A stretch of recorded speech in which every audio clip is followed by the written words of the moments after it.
ঘটনাটি হলো বাচ্চা চুরি করে নিয়ে যাওয়া ঘটনা।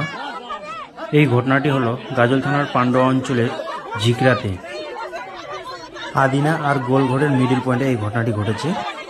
ওখানকার মানুষের মুখে শুনে আমি হারিয়াকুড়ি গ্রামের পট্টইপাড়া নামে এক আদিবাসী পাড়া থেকে ওই বাচ্চাটিকে তুলে নিয়ে যাচ্ছিল।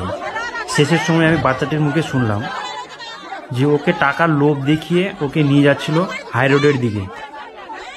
কিছুক্ষণ ওই মহিলাকে পাবলিকে গণপিটুনি দেয়, তারপর গাজল থানার পুলিশ এসে তাকে নিয়ে যায়।